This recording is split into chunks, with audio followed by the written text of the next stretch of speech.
જય હિન્દ વિદ્યાર્થી મિત્રો, તથાગત એકેડમીની યુટ્યુબ ચેનલમાં આપ સૌનું હાર્દિક સ્વાગત છે। આજે આપણે ઇતિહાસ વિષયની અંદર એક નવો ટોપિક લઈને આપની સમક્ષ હાજર થયા છે। મિત્રો, આપણે આની પહેલાના બે વિડીયોમાં મૈત્રક વંશના બે ભાગ જોયા હતા, બરાબર, ભાગ 1 અને ભાગ 2। તો જે પણ વિદ્યાર્થી મિત્રો હજુ સુધી બે વિડીયો ના જોયા હોય એ જોઈ લેજો, જેથી કરીને તમને આગળના વંશજોની અંદર ખબર પડે। તો મિત્રો, આજનો આપણો ટોપિક છે ચાવડા વંશ, જે મૈત્રક વંશ પછીની સ્વતંત્ર સત્તા આપણા ગુજરાતમાં આવી હતી, ચાવડા વંશ, બરાબર। તો જુઓ, ચાવડા વંશની અંદર એકદમ શાંતિથી રિલેક્સ થઈ અને તમે બસ ખાલી હું જેટલું ભણાવું એટલું ઇમેજિન કરતા જજો, તો તમને બેઠે બેઠો ચાવડા વંશ તમારા મગજમાં છપાઈ જશે, બરાબર। તો આપણે જેટલું તમને અહીંથી સમજાવીએ અને બસ શાંતિથી સાંભળો અને સમજો, બરાબર, આખા વંશની અંદર મજા પણ આવશે અને ખબર પણ પડી જશે। તો આપણે જોઈએ કે એકચ્યુઅલી ચાવડા વંશ આવ્યો કઈ રીતના। તો પહેલા બંને ભાગ, મૈત્રક વંશના બંને ભાગની અંદર મેં તમને કીધું હતું કે ભાઈ, જ્યારે મૈત્રકોની અંદર શિલાદિત્ય 3 સત્તા ઉપર હતા, બરાબર, મૈત્રકોની અંદર શિલાદિત્ય 3 જ્યારે સત્તા ઉપર હતા, એ સમયે એમને પંચાસર રાજ્યની અંદર એમને જય શિખરી ચાવડા નામના વ્યક્તિને બધી સત્તા સોંપી હતી। હવે આપણે જોયું હતું કે ભાઈ, પેલા રત્નજડિત કાંસકાના કારણે મૈત્રક સત્તાનો જ્યારે અંત આવ્યો હતો, એ અંત થયો ત્યારબાદ ચાવડા વંશની અંદર આ જે જય શિખરી ચાવડા હતા એ પોતે પંચાસર નામની જગ્યા ઉપર સ્વતંત્ર થઈ ગયા અને એમને ચાવડા વંશની કરી સ્થાપના, બરાબર। તો આ જે ચાવડા વંશ રહ્યો એની આપણને શરૂઆતની માહિતી ક્યાંથી મળશે? ચાવડા વંશની શરૂઆતની માહિતી તો ભાઈ એક પુસ્તક છે રત્નમાલા પુસ્તક, જેના લેખક છે કૃષ્ણ કવિ। તો આ રત્નમાલા પુસ્તક જેના લેખક છે કૃષ્ણ કવિ, આ જે પુસ્તક રહે એમાંથી આપણને ચાવડા વંશની બધી શરૂઆતની માહિતીઓ મળશે। તો હવે આપણે જોઈએ કે ચાવડા વંશના સૌથી પહેલા રાજા તો કે જય શિખરી ચાવડા। ભાઈ,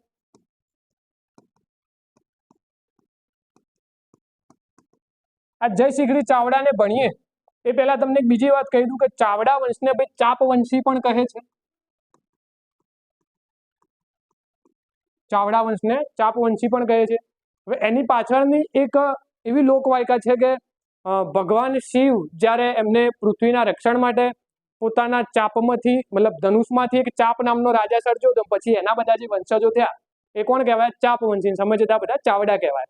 આ લોકો એકચ્યુઅલી બેઝિકલી મતલબ કહેવાય કે ભીનમાલ છે, સોનગઢ છે, આબુગઢ છે, ત્યાંથી આ લોકોએ ગુજરાતમાં સ્થળાંતર કર્યું હતું। એવું કહેવાય છે કે ત્યાં જે રાઠોડ કોમ્યુનિટી જે હતી એમની જોડેના સંઘર્ષોના કારણે ચાવડા વંશની જે પ્રજા હતી કે ચાવડા વંશના જે વંશજ હતા એ બધાએ ગુજરાત તરફ કર્યું હતું સ્થળાંતર, બરાબર। તો હવે જય શિખરી ચાવડાની વાત કરીએ ભાઈ, તો જય શિખરી ચાવડા રાજાના પહેલા લગ્ન જ કરાવી દઈએ। જય શિખરી ચાવડાના લગ્ન થયા હતા ભાઈ, રાજા હતા એટલે સીધી વસ્તુ, ખૂબ રૂપાળી કન્યા જોડે લગ્ન થયા હતા। રૂપાળી કન્યાનું નામ શું હતું?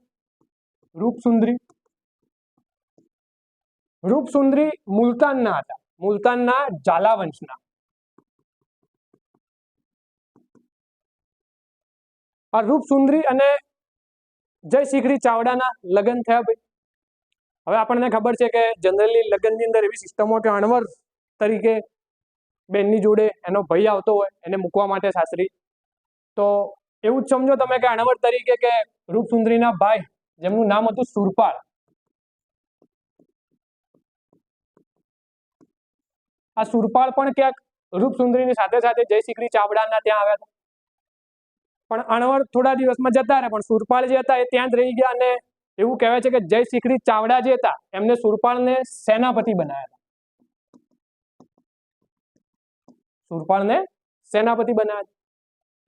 તો ભાઈ જુઓ, હજુ સુધી બધું જ મતલબ વ્યવસ્થિત ચાલી રહ્યું કે રાજા બહુ સારો છે, પંચાસર રાજ્ય બહુ સારું છે, બરાબર। જય શિખરી ચાવડાનું રાજ્ય પંચાસર, પ્રજા સારી છે, સુખ સમૃદ્ધિ જલસા ને જલસા, બીજી કોઈ વાત નહીં। હવે એક દિવસ એવું બન્યું કે આ રાજ્યનો એક ગઢવી હતો જેનું નામ હતું શંકર ગઢવી।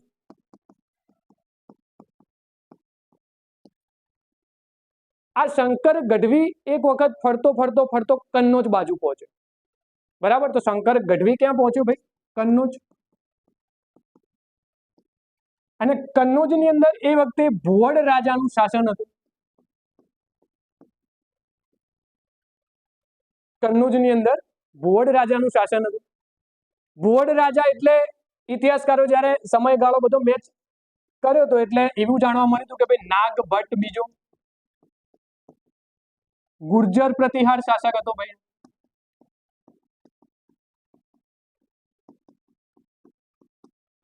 ગુર્જર પ્રતિહાર શાસક નાગભટ્ટ બીજો. તો ભાઈ આપણા શંકર ગઢવી કન્નોજ ખાતે ભુવડ રાજાના દરબારમાં પહોંચ્યા અને બીજા રાજ્યના ગઢવી આવ્યા હતા એટલે એમની આગતા સ્વાગતા કરવામાં આવી કે આવો ગઢવી બેસો, લંચ ડિનર ને ભાઈ જલસા એકદમ. હવે જ્યારે બધા દરબારમાં બેઠા હતા એ વખતે શંકર ગઢવી જે હતા પંચાસણની મતલબ તારીફ કરતા હતા. ને તારીફ એટલે બહુ જોરદાર કે ભાઈ અમારા ત્યાંના રાજા એટલે તો કઈ વાત છોડો, એમના જેવું કોઈ પરાક્રમી રાજા નહીં. અમારે ત્યાં સુખ સમૃદ્ધિ પૈસા જ પૈસા, અમારે ત્યાં તો કે આટલા પૈસા ને આટલી સમૃદ્ધિ વસ્તી આટલી ખુશ ને એવું બધું શંકર ગઢવીએ કીધું ને અમે પેલો ભુવડ રાજા જે હતો કે હા ભાઈ સારું કહેવાય કે હશે, બહુ ગજબની વાત કહેવાય એમ કરીને એને બધું જ સાંભળ્યું. હવે મિત્રો શંકર ગઢવી જે હતો એ શંકર ગઢવી તો ત્યાં કન્નોજમાં ગયો, થોડા દિવસ રહ્યો અને પરત પાછો ફર્યો. પરંતુ ભુવડ રાજા જે હતા એમના મનમાં લાલચ જાગી કે પંચાસર આટલું નાનું રાજ્ય હોવા છતાં પણ જો આટલું સમૃદ્ધ હોય તો ભાઈ આપણે આના ઉપર લૂંટ ચલાવવી જોઈએ, પંચાસરને લૂંટવું પડશે. એટલે ભુવડ રાજા જે હતા ને એમને એમના સેનાપતિને કીધું જેનું નામ હતું મિહિર ને કીધું પહેલા મિહિર તે સાંભળ્યું હતું પેલો ગઢવી જે વાત કરતો હતો કે ભાઈ પંચાસર રાજ્ય તો આટલું સુખ સમૃદ્ધ આટલી સુખ સાહેબી વાળું? તો કે હા કે રાજા વાત સાચી કે કહેતો તો હતો કે બહુ સુખ સમૃદ્ધિ જોવા મળે. તો કે તને શું લાગે કે આપણે પંચાસર ઉપર આક્રમણ કરીને પંચાસરને લૂંટવું જોઈએ? કેમ કે પહેલા તો એવું કહેવાતું કે રાજ્યની મુખ્ય આવક બીજા કોઈ રાજ્ય ઉપર આક્રમણ કરીને લૂંટીએ ને એ મુખ્ય આવકમાં ગણાતું. એટલે મિહિરે કીધું કશો વાંધો નહીં કે રાજા પંચાસર તો ગયા નાનું રાજ્ય હે, આપણું આટલું કન્નોજનું મોટું રાજ્ય, હમણાં જ કે કાલ સવારમાં જો બપોર 12 વાગતા નતો હું જીતીને પાછો આવી જઈ. એમ કરતા ભાઈ મિહિર તો ઓવર કોન્ફિડન્સમાં તૈયાર થયો. તો મિહિરે આક્રમણની કરી તૈયારી. હવે જ્યારે જય શિખરી ચાવડાને જાણ થઈ આવે કે ભાઈ કન્નોજના રાજા ભુવડ અને ભુવડનો સેનાપતિ મિહિર સૈન્ય લઈ અને રાજ્ય ઉપર ચડાઈ કરવા માટે આવ્યો છે, તો એમને એમના શાળા સેનાપતિ સુરપાલને કીધું કે ભાઈ હવે વારો આવ્યો તમારો, તમે સેનાપતિ તો છો જ. તો સુરપાલે કે કશો વાંધો નહીં, જતાઈએ આપણે જોઈ લઈએ મિહિરને. તો ભાઈ પહેલું યુદ્ધ થયું મિહિર અને સુરપાલ વચ્ચે. મિહિર અને સુરપાલ વચ્ચે આ જે યુદ્ધ થયું એની અંદર મિહિર બહુ ઓવર કોન્ફિડન્સમાં હતો કે ભાઈ અમારું રાજ્ય બહુ મોટું છે, હું તો 12 વાગતાનો પાછો આવું બપોરે. 12 વાગે યુદ્ધ તો પતી ગયું પણ પાછા સુરપાલ આવ્યા. કહેવાનો મતલબ કે આ યુદ્ધની અંદર સુરપાલ જીત્યા હતા ને મિહિર હાર્યો હતો. હવે મિહિર બચારો હાર્યો અને પાછો રાજ્યમાં પરત ફર્યો એટલે ભુવડ રાજા ગુસ્સે થયા કે ભાઈ આ તો ના ચાલે, આટલું વિશાળ સામ્રાજ્ય મારું કન્નોજનું હે, અને તમે ખાલી પંચાસરને પાછા રાજાથી સેનાપતિથી હારીને આવ્યા, શરમ આવવી જોઈએ. એટલે ભુવડ રાજાનો ભાઈ ઈગો હર્ટ થયો જબરજસ્ત. એમને વાત મન ઉપર લઈ લીધી કે હવે તો ગમે તે થાય કે હવે પંચાસર રાજ્યને તો હરાવવું જ રહ્યું. એટલે બીજી વખત વિશાળ સૈન્ય તૈયાર કરીને ભુવડ રાજા આવશે. વિશાળ સૈન્ય તૈયાર કરી અને ભુવડ રાજા પંચાસર ઉપર આક્રમણ કરશે. હવે જ્યારે ભુવડ રાજાએ આક્રમણ કર્યું, હવે જય શિખરી ચાવડા સમજી ગયા હતા કે ભાઈ કન્નોજનું વિશાળ સૈન્ય આક્રમણ કરવા માટે આવ્યું છે તો હવે આપણે પહોંચી વળીશું નહીં. એટલે એમને શરૂઆતના સમયની અંદર એવું કર્યું કે ભાઈ પંચાસરના કિલ્લાના બધા જ દરવાજા કરી દીધા બંધ અને રાજા અને પબ્લિક ને બધા હવે કિલ્લાની અંદર જ છે. પણ ભુવડ રાજા તો ભાઈ એને તો મન ઉપર વાત લીધી હતી જબરજસ્ત, ખસવાનું નોમ નતો લેતો. બહાર ભુવડ રાજા તંબુ તાણીને બેઠો, અંદર બધા દરવાજા બંધ હતા. હવે જ્યાં સુધી પબ્લિક બહાર જાય નહીં ત્યાં સુધી કોઈ રાજ્યની અંદર આવક આવશે નહીં, અને જો રાજ્યની અંદર આવક જ નહીં આવે તો પબ્લિક ખાશે શું? તો ઘણા દિવસો સુધી ભાઈ આમને આમ ચાલ્યું. જય શિખરી ચાવડાને એમ કે ભાઈ કંટાળી હમણાં જતા રહેશે, થોડા દિવસમાં જતા રહેશે, પણ જાય બીજા ભાઈ ભુવડ રાજા ના જાય. કંટાળીને હવે અન્નના કોઠારો ખૂટવા માંડ્યા. અન્નના કોઠારોમાં અનાજ ખૂટ્યું. પબ્લિક હવે કહી રહી છે કે રાજા હવે ખાવા કશું વધ્યું છે નહીં. એટલે જય શિખરી ચાવડા જે હતા એમને પછી એવો નિર્ણય લીધો કે ભાઈ ભગવાન મહાદેવનું નામ લઈ અને આપણે હવે યુદ્ધ કરવું જ પડશે. હવે જ્યારે આ આક્રમણ થયું, મતલબ કે ભુવડ રાજા અને જય શિખરી ચાવડા, આ સમયે જે રૂપસુંદરી હતા એ પોતે ગર્ભવતી હતા. એટલે જય શિખરી ચાવડા એવું કીધું કે ભાઈ રૂપસુંદરીનું જીવ બચાવવો ખૂબ જ જરૂરી છે. આ વંશનો આગળનો વારસદાર આવશે. એટલે એમને એમના સેનાપતિ એમના સાળા સુરપાળને એવું કીધું કે સુરપાળ એક કામ કરો, તમે તમારી બેનને લઈને ગુપ્ત રસ્તે જંગલ તરફ જતા રહો, બરાબર, બાકી અહીંયાનું જે યુદ્ધવાળી જે પરિસ્થિતિ છે એને હું મારી રીતે હેન્ડલ કરવાની કોશિશ કરું છું. તો ભાઈ સુરપાળ જે હતા, સુરપાળ જંગલના રસ્તે ગુપ્ત રસ્તે થઈ અને એમની બેનને લઈને ત્યાંથી જતા રહ્યા અને ફાઇનલી યુદ્ધ થયું ભુવડ રાજા અને જય શિખરી ચાવડા વચ્ચે. જય શિખરી ચાવડા ભાઈએ જબરજસ્ત હર હર મહાદેવ કરીને લડ્યા હતા, પરંતુ આ યુદ્ધમાં ભુવડ રાજા જીત્યા અને જય શિખરી ચાવડા વીરગતિ પામે. ભુવડ રાજા જીત્યા અને જય શિખરી ચાવડા વીરગતિ પામે. તો જય શિખરી ચાવડાનું અવસાન થયું. ભુવડ રાજાએ કન્નોજને લૂંટ્યું, કન્નોજને નહીં સોરી પંચાસરને લૂંટ્યું. કન્નોજના તો એ રહ્યા હતા જ. અને એવું કહેવાય છે કે પંચાસર ની સત્તા ભુવડ રાજાએ એમના બહેન મહાણિકા દેવીને આપી.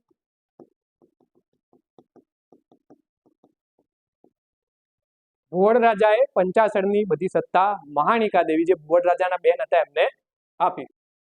તો જુઓ, હાલ જ હવે મહાણિકા દેવીની સત્તા મળી તો થોડો ટાઈમ એમને રાજ કરવા દઈએ અને આપણે બીજી વાર્તા તરફ જઈએ.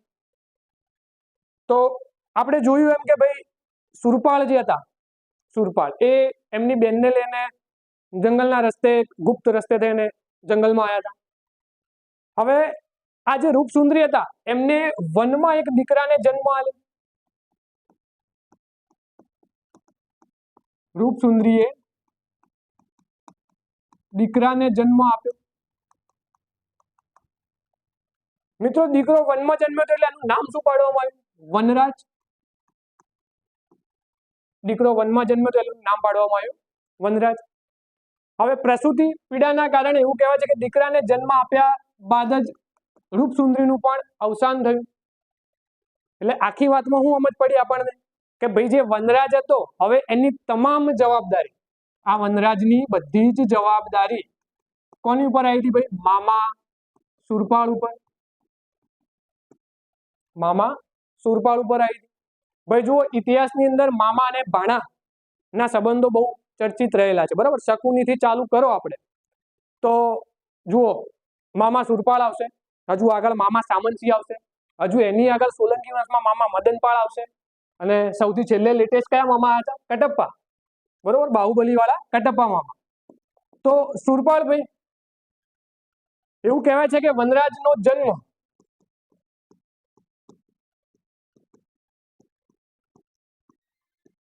વિક્રમ સંવંત 752 વૈશાખ સુદ પૂર્ણિમા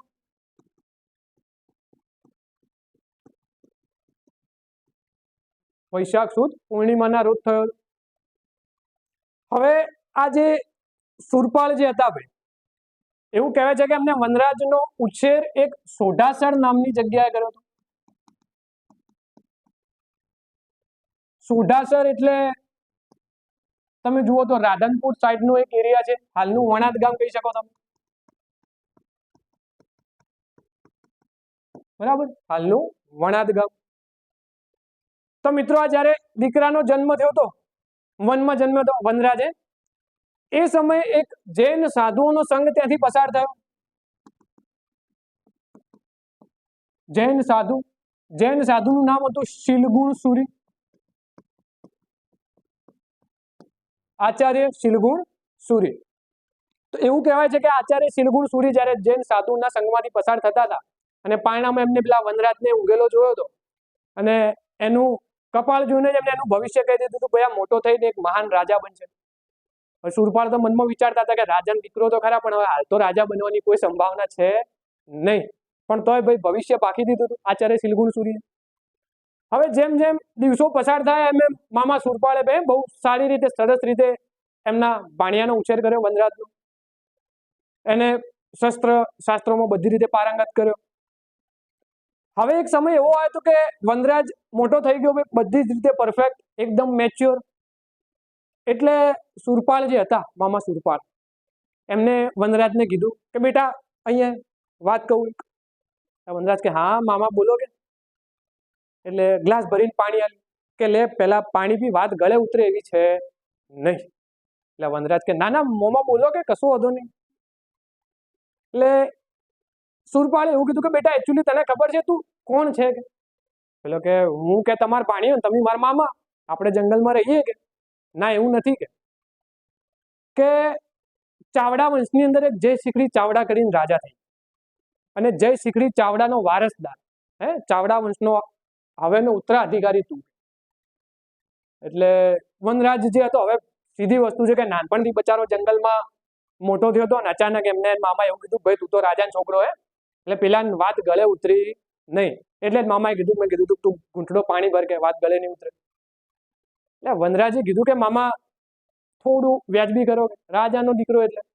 પછી સુરપાળે બધી માંડીને વાત કરી જે આગલી સ્લાઇડમાં મેં તમને કીધું કે ભાઈ ભુવડ રાજાને મીરને તો મેં હરાયો હતો, અને પછી ભુવડ રાજાનું આક્રમણ થયું. એ બધી જ વાર્તા કોપી પેસ્ટ કહી દીધી વનરાજને. વનરાજ તો ખુશ થઈ ગયો. વનરાજે કીધું ભાઈ બદલો લેવો પડશે, નહીં ચાલે, રાજ્ય તો પાછું લેવું જ પડશે. એટલે સુરપાળ જે હતા એમને કીધું હા રાજ્ય પાછું લેવાનું વાત સાચી તારી, પણ કે એના માટે કંઈક વિચારવું પડશે. એટલે વનરાજ કે હા હા કેડો વિચાર કરીશું એનો. હવે તમને બધાને ખબર છે કે તમારા જીવનમાં જો કોઈ એવી ઘટના થાય, સારી ખરાબ ગમે તેવી, સૌથી પહેલા તમને તમારો પરમ મિત્ર યાદ આવે કે ના પેટમાં દુખવા લાગે કે આ તો વાત મારા ભાઈ જોડે તો શેર કરવી જ પડશે. તો એવું જ હતું ભાઈ. વનરાજનો એક મિત્ર હતો જેનું નામ હતું અણહિલ ભરવાડ.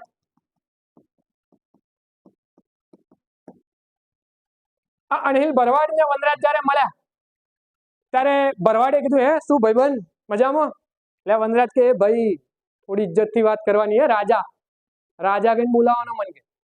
એટલે બોલો ભરવાડ કે અલ્યા ભાઈ કોઈ નશો બીજો કર્યો હતો કે જપી જજે, શેનો રાજા? ફરી પાછી વનરાજ ચાવડાએ પેલી આપણી આગલી સાઈડમાં વાત કરી, કોપી પેસ્ટ કીધી અણહિલ ભરવાડને કે આવી રીતના જય શીખડી ચાવડા ને મારા મામા સુરપાળ ને આવું બધું થયું હતું, અને અમે જંગલમાં આવ્યા અને મને કાલે જ કીધું કે મારા મામાએ કે ભાઈ હું તો રાજાનો દીકરો. એટલે અણહિલ ભરવાડે વિચાર કર્યો કે બહુ સરસ વાત કહેવાય, તું તો રાજાનો દીકરો છે, તો કે આપણે રાજ્ય પાછું મેળવવું જોઈએ. એટલે વનરાજ કે હા એની તો વાત છે કે રાજ્ય પાછું મેળવવું, પણ કે કઈ રીતના? એટલે હવે તમે જુઓ આખી એક ટોળકી બની, મતલબ એક ગેંગ બની. અણહિલ ભરવાડ સામેલ છે, વનરાજ છે, અને મામા સુરપાળ છે. તો આ ત્રણ જણ જયારે ભેગા થયા એટલે વનરાજે ચોખ્ખું કીધું કે ભાઈ જુઓ ગમે તે સામ દામ દંડ ભેદ હું ગમે તેવી નીતિ અપનાવીશ, પરંતુ મારા પપ્પાએ ગુમાવેલું રાજ્ય પાછું મેળવીને જ રહીશ. સુરપાળ કે વાત તો સાચી કે ગમે તે કરીને રાજ્ય તો મેળવવું જ પડશે. એટલે વનરાજ કે હું ચોરી કર્યો, હું લોકોને લૂંટ્યો, બરાબર, પણ હું પૈસા ભેગા કરીને રાજ્ય પાછું મેળવી લઈશ. એટલે સુરપાળ કે વાત તો પહેલા તારી સાચી કે હવે તો લોકો લૂંટે જ મેળ ખાશે, એમણે તો ભાઈ પૈસા ભેગા થશે નહીં. પૈસા ભેગા નહીં થાય, માલ મિલકત નહીં આવે તો સૈન્ય નહીં આવે, સૈન્ય નહીં આવે તો આક્રમણ નહીં કરી શકો, યુદ્ધ કેમનું લડવું? તો આ લોકોએ બી પ્લાન બનાવ્યું કે હવે જંગલમાંથી જે પણ લોકો પસાર થઈ રહ્યા હતા એમને વન બાય વન લૂંટવાના, એમની જોડેથી બધું માલ સામાન લઈ લેવાનું. હવે એક દિવસ આ લોકો બધું સેટ કરીને બેઠા હતા, અને જંગલમાં રસ્તામાં દૂર જ્યારે વનરાજની નજર પડી ત્યારે એને ઘીના વાસણ દેખાયા.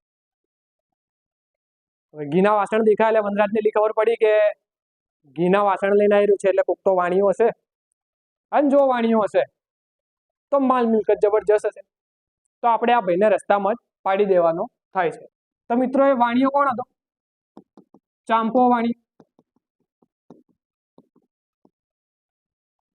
વનરાજ ચાવડા ભાઈ ચાંપા વાણીએ દૂરથી જ જોઈને કીધું ભાઈ ચાંપા વાણીએ stop, freeze, put your hands up.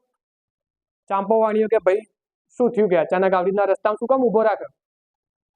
એટલે વનરાજે કીધું ભાઈ જો તારી જોડે જે પણ માલ મિલકત સામાન હોય, જે અમૂલનું ઘી તું લઈને આવે બધું અમને આલ દેજે. હવે લૂંટાઈ ગયો કે બધો માલ સામાન આપી દેજે. હવે ચાંપો વાણીઓ જે હતો એ પ્લેયર હતો જબરજસ્ત. એને વિચાર કર્યો, આંખ બંધ કરી અને 3 તીર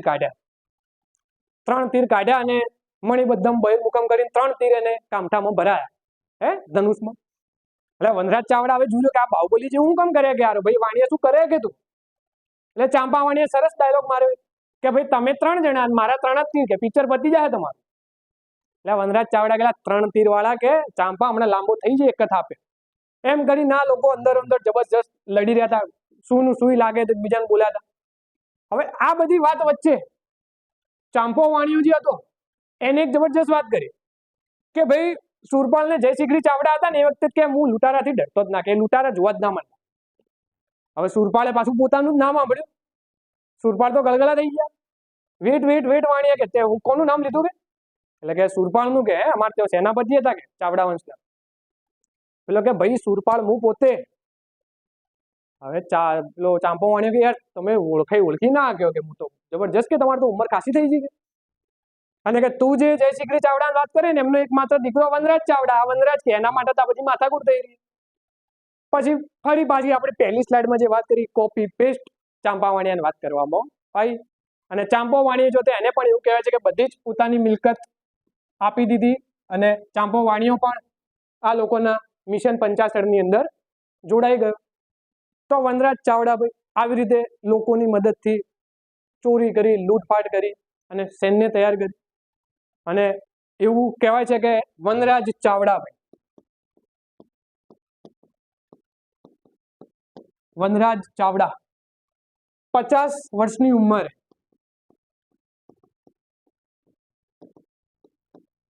સંઘર્ષ જુઓ ભાઈ તમે, સંઘર્ષ 50 વર્ષની ઉંમરે તો વનરાજ ચાવડા મહાણિકા દેવીને પરાજય આપી અને 50 સત્તા મેળવે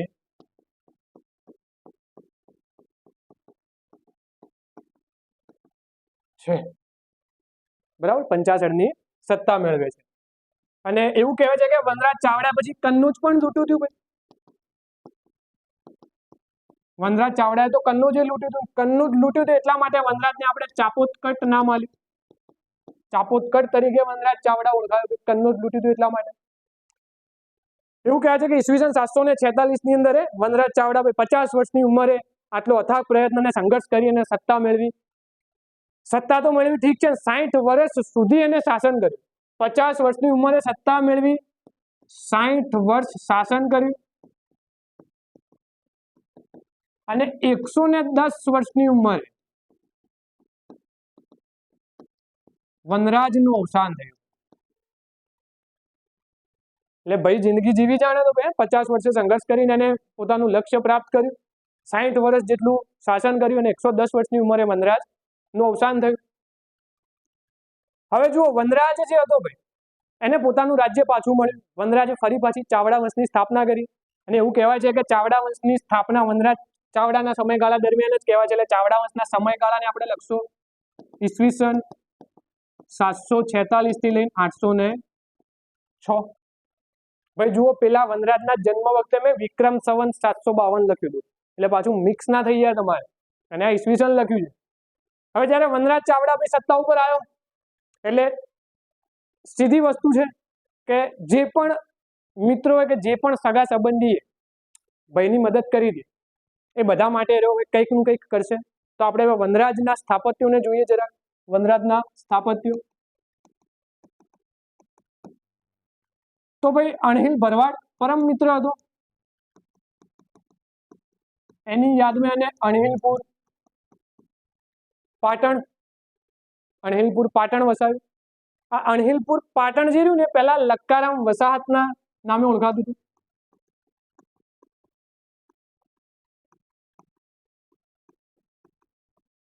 અને હાલનું અનાવાડા ગામ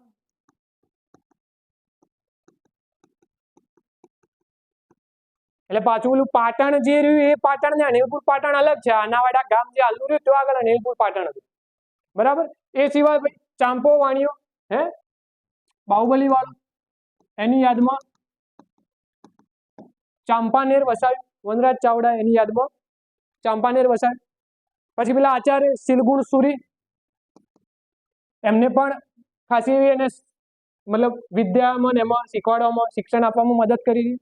તો એમની યાદમાં જૈન હતા, જૈન ગુરુ હતા, એટલે પંચાસરા પાર્શ્વનાથનું દેરાસર બનાવ્યું. પંચાસરા પાર્શ્વનાથનું દેરાસર બનાવ્યું. એ સિવાય પાટણની અંદર વનરાજ ચાવડાએ કંથેશ્વરી માતાજીનું મંદિર બનાવ્યું.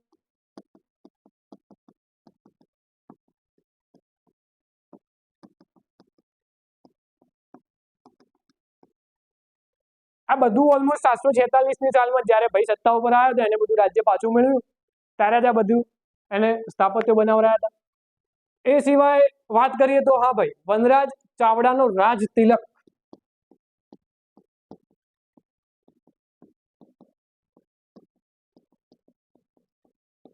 કાકડ ગામના એક વેપારી હતા,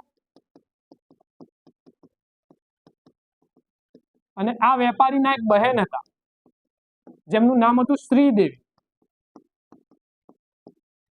બરાબર, જેમનું નામ હતું શ્રીદેવી. તો આ શ્રીદેવી જે હતા એમને વનરાજ ચાવડાનો રાજ તિલક કર્યો હતો. તો યાદ રાખજો, પેપરમાં પૂછાય કે ભાઈ વનરાજ ચાવડાનો રાજ તિલક કોને કર્યો હતો, તો શ્રીદેવીને યાદ રાખજો. ભાઈ રેખા મધુબાલા ના થઈ જાય, ધ્યાન રાખજો આ વાત.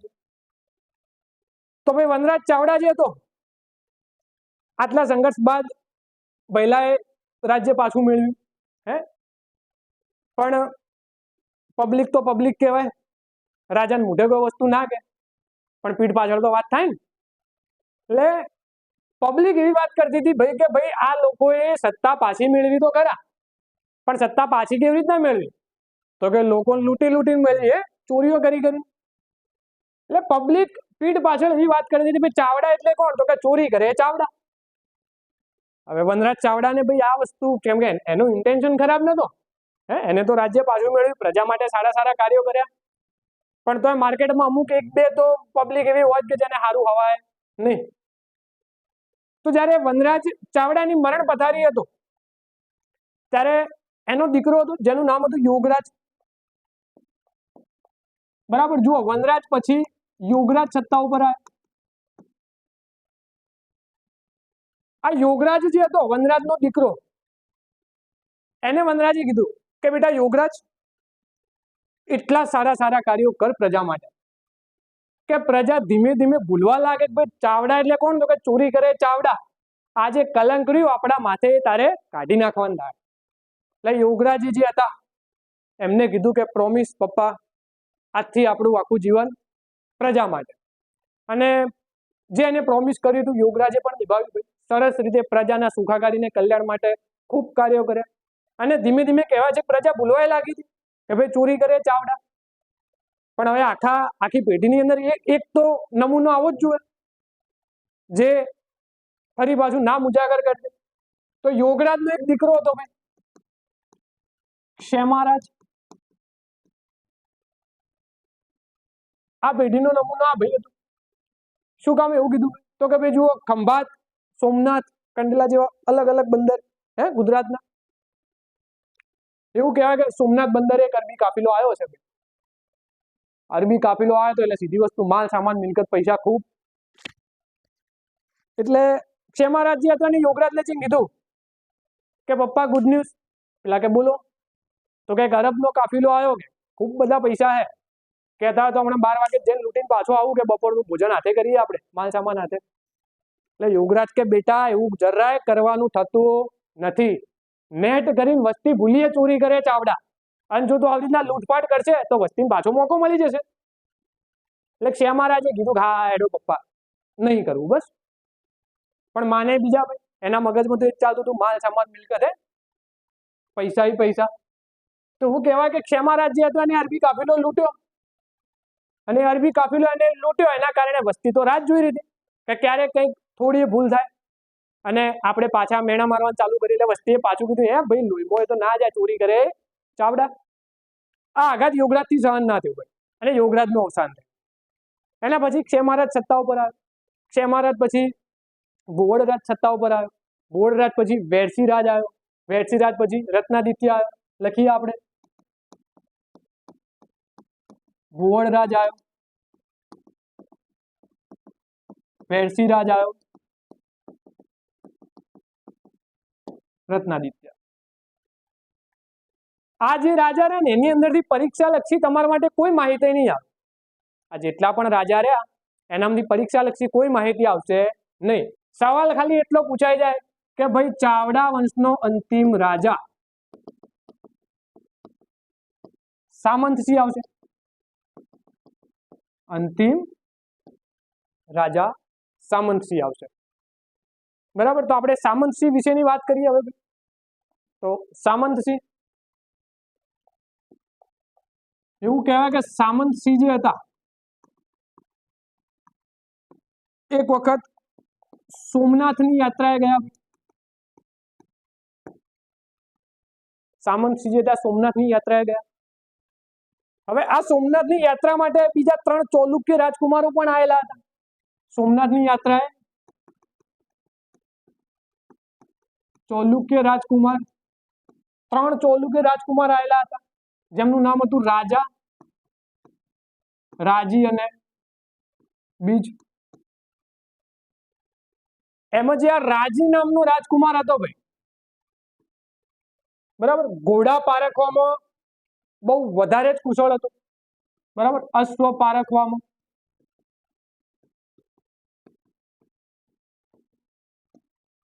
જો કોઈ શરત મારવી હોય તો કે ભાઈ હું કહું ઘોડા પર તમે દાવ લગાવો, 1000% 1 નંબર, પહેલો નંબર લાવશે યાર।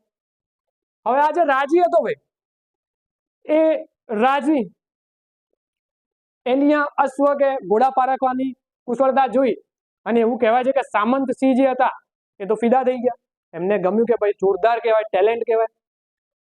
એટલે સામંતસિંહ જે હતા ભાઈ, એમની બહેન લીલાદેવીના લગ્ન કરાયા કોની જોડે? રાજી જોડે। રાજી તો ભાઈ રાજી રાજી થઈ ગયો, રાજાના બેન જોડે લગ્ન થયા એટલે। મિત્રો અમુક વખતે એવું કહેવાય છે કે લીલાદેવી જે હતા એમને પહેલથી જ રાજી ગમતા હતા, બરોબર, અને એમને પછી એમના ભાઈને કીધું હતું કે ભાઈ સામંતસિંહ, મને આ એક રાજકુમાર ગમે છે, તો કે મારે ત્યાં મેરેજ કરવાના થાય છે। તો ભાઈ ચાહે અરેન્જ મેરેજ હોય કે લવ મેરેજ હોય, ડઝન્ટ મેટર, આપણે એટલું યાદ રાખો કે લીલાદેવી જે સામંતસિંહના બેન હતા એમના મેરેજ ચોલુક્ય રાજકુમાર રાજી જોડે થયા હતા। હવે એવું કહેવાય છે કે એક વખત કચ્છ તરફ જ્યારે બળવો થયો ત્યારે એ બળવાને કંટ્રોલ કરવા માટે રાજીને ત્યાં મોકલવામાં આવ્યો। હવે રાજી જ્યારે બળવો દબાવ્યો ત્યારે રાજીથી બળવો કંટ્રોલ થયો નહીં અને બળવાની અંદર રાજીનું થયું અવસાન।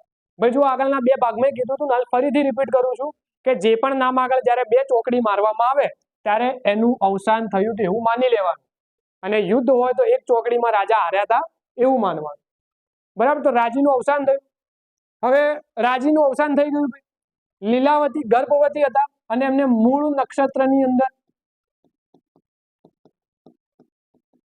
દીકરાને જન્મ આપ્યો અને મૂળ નક્ષત્રમાં દીકરો જન્મ થયા એનું નામ પાડવામાં આવ્યું ભાઈ મૂળરાજ। વનરાજ વનમાં જન્મ્યો તો એટલે વનરાજ, આ ભાઈ મૂળ નક્ષત્રમાં જન્મ્યો તો એટલે મૂળરાજ। ફરી પાછું જુઓ, પ્રસૂતિ પીડાના કારણે લીલાદેવીનું પણ અવસાન થયું, એટલે ફરી પાછી મૂળરાજની તમામ જવાબદારી કોના ઉપર આવી? મામા સામંતસિંહ ઉપર આવી, બીજા મામા આવ્યા। તો મામા સામંતસિંહ ખૂબ જ સારી રીતે મૂળરાજનો ઉછેર કર્યો, એને ભણાયો ગણાયો, શસ્ત્ર શાસ્ત્રમાં બધી રીતે પારંગત કર્યો, એકદમ પરફેક્ટ મેચ્યોર, બહુ સારી રીતે રાજ્ય વ્યવસ્થા સંભાળી શકે એ દરજ્જાનો એને મૂળરાજને તૈયાર કર્યો।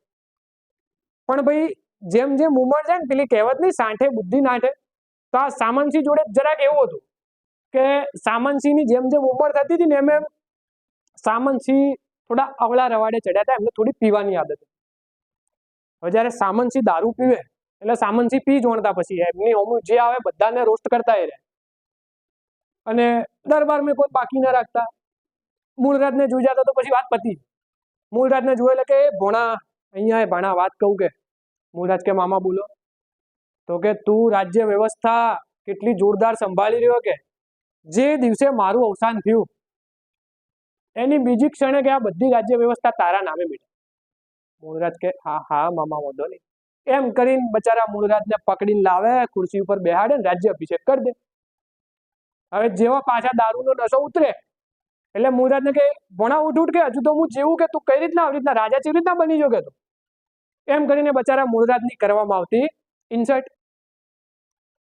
મૂળરાજ એ વિચારતો હતો કે ભાઈ મામા તમે મને નાનપણથી મોટો કર્યા વાત સાચી છે, પણ કે એનાથી વધારે તો તમે ઇન્સલ્ટ કરી રહ્યા હો કે હવે બહુ થાય તમારું. બીજું રાજ દરબારમાં એમને સામંતસિંહ કોઈ બાકી નતા મળ્યા, બધાને વારા પરથી નંબર લીધા હતા રોસ્ટ કરવામાં. હવે એક દિવસ એવું બન્યું કે કોઈ બહારના આક્રમણની વાત હશે, બહારના આક્રમણની કોઈ વાત હશે, એટલે મૂળરાજ બધું પ્લાનિંગ કરતો હતો કે ભાઈ કઈ રીતના આપણે રાજ્યની મતલબ સૈનિકોની વ્યવસ્થા કરવાની. હાથે સામંતસિંહ ફૂલ પીને આવ્યા અને મૂળરાજને જોયો કે આ મારો દીકરો, મારો ભોણો રાજ્ય વ્યવસ્થાની વાતો કરે, રાજ્યને કેમનું બચાવવું એની વાતો કરે. કે હું તો ખુશ થઈ ગયો કે તારા ઉપર, મારા પછી કે આ ગાદીનો વારસદાર કોણ? હવે મૂળરાજ કે હવે મામાએ બહુ કર્યું, એટલે મૂળરાજ કે મામા હું તમારા પછી ગાદીનો વારસદાર હું. દારૂ ફૂલ પીધેલો હતો ભાઈ.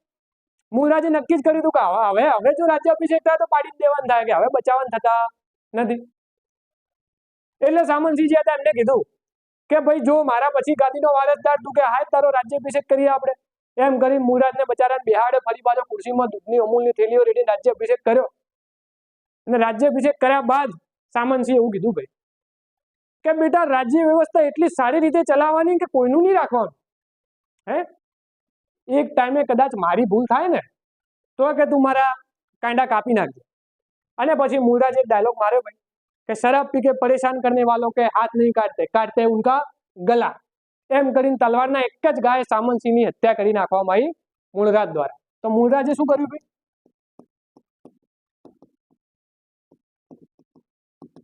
સામંતસિંહની હત્યા કરી. દરબારની અંદર કોઈએ અવાજ કર્યો નહીં કે ભાઈ આવું કેમ કર્યું, શું થયું, કઈ રીતના તમે મામાને મારી નાખો. બધાને ખબર હતી, બધાના રાઉન્ડ આવ્યા હતા એટલે. અને એવું કહેવાય છે કે મૂળરાજે જ્યારે સામંતસિંહની હત્યા કરી અને મૂળરાજ દ્વારા જ ગુજરાતની અંદર ગુજરાતનો સુવર્ણકાળ એવા સોલંકી વંશની સ્થાપના કરવામાં આવી. એટલા જ માટે મિત્રો સોલંકી વંશને આપણે ચોલુક્યની શાખા શું કામ કહીએ? તો તમે જો મૂળરાજના પપ્પા જે હતા એ રાજી હતા અને રાજી પોતે ચોલુક્ય રાજકુમાર હતા. એટલા માટે સોલંકી વંશ એ ચોલુક્યની જે શાખા કહેવામાં આવે છે. તો મિત્રો આવી રીતે ચાવડા વંશનો અંત આવ્યો અને સોલંકી વંશની સત્તાની સ્થાપના કરવામાં આવી મૂળરાજ સોલંકી દ્વારા. તો આ એવું કે તમને ચાવડા વંશ બેઠે બેઠો યાદ રહી ગયો હશે, મજા આવી જશે. તો મિત્રો તમામ વિદ્યાર્થી મિત્રો જે તૈયારી કરી રહ્યા છે એમના સુધી તમે આ વિડીયોને જરૂરથી શેર કરજો. અને બીજું કે આપણે હવે નેક્સ્ટ લેક્ચરની અંદર સોલંકી વંશની વાત કરીશું. તો તૈયારી કરતા રહો મિત્રો. મળીએ નેક્સ્ટ લેક્ચરની અંદર. Take care. જય હિન્દ.